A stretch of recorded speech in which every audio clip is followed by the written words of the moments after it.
নমস্কার, আপনি দেখছেন যুক্তিকথা ইউটিউব চ্যানেল। জীবনে কখনো টাকার অভাব হবে না যদি আপনি চাণক্যের এই ৫ নীতি মেনে চলেন। ভিডিওটি একদমই ছোট্ট ভিডিও, তাই অবশ্যই পুরোটা দেখুন এবং আমাদের চ্যানেলে নতুন হয়ে থাকলে সাবস্ক্রাইব করতে ভুলবেন না। চলুন শুরু করা যাক। জীবনে খুব কমই এমন ব্যক্তি থাকবেন যিনি ধনী হতে চান না। কিন্তু সবার ভাগ্যে থাকে না যে এটা ঘটবে। তার জন্য কঠোর পরিশ্রমের পাশাপাশি ভাগ্যের সহায়তাও প্রয়োজন। আপনি যদি ধনী হতে চান তাহলে কিছু বিষয় আপনার মাথায় রাখা উচিত। আজ আমরা আচার্য চাণক্যের সেই ৫টি সূত্র সম্পর্কে জানব, যেখানে তিনি ধনী হওয়ার বিষয়ে বলেছেন। ৩,০০০ বছর পেরিয়ে গেলেও প্রায় তার উপদেশগুলি আজও আগের মতোই প্রাসঙ্গিক।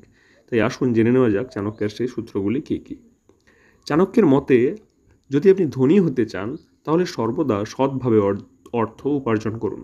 ভুল উপায়ে অর্জিত অর্থ বেশি দিন স্থায়ী হয় না, একদিন তা জলের মতো ভেসে যাবে। এমন সময়ে কেবল সৎভাবে উপার্জিত অর্থই কাজে আসে। ধনী হতে হলে আপনাকে প্রথমে সিদ্ধান্ত নিতে হবে যে আপনি কিভাবে এটি উপার্জন করবেন। এরপরে লক্ষ্যে পৌঁছানোর জন্য একটি সুনির্দিষ্ট পরিকল্পনা তৈরি করুন। পরিকল্পনা তৈরি করার পর তা দৃঢ়ভাবে বাস্তবায়ন শুরু করুন। কিছুদিনের মধ্যেই সাফল্য আপনার পা চুম্বন করতে শুরু করবে।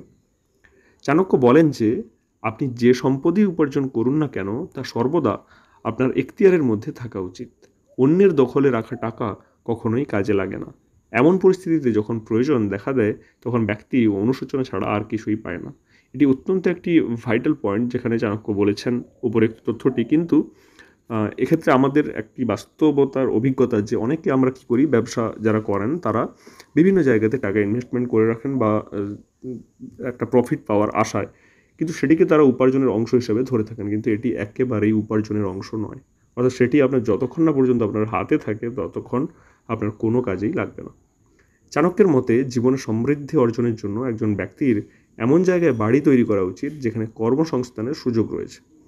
এমন জায়গা ছেড়ে যাওয়া উচিত যেখানে জীবিকা নির্বাহের কোনো সম্ভাবনাই নেই, অন্যথায় আপনি দারিদ্রতার শিকার হবেন।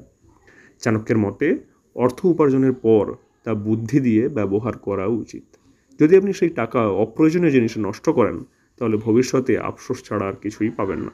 অতএব সেই অর্থ সঠিক কাজে বিনিয়োগ করার অবশ্যই চেষ্টা করুন। উপযুক্ত তথ্যগুলো কেমন লাগলো অবশ্যই কমেন্ট করে জানাবেন এবং আমাদের চ্যানেলে নতুন হয়ে থাকলে সাবস্ক্রাইব করতে ভুলবেন না, কারণ এই ধরনের টিপস বা নিত্য নতুন ভিডিও আমরা প্রতিনিয়ত আপলোড করে থাকি। দেখা হচ্ছে পরের ভিডিওতে। ধন্যবাদ।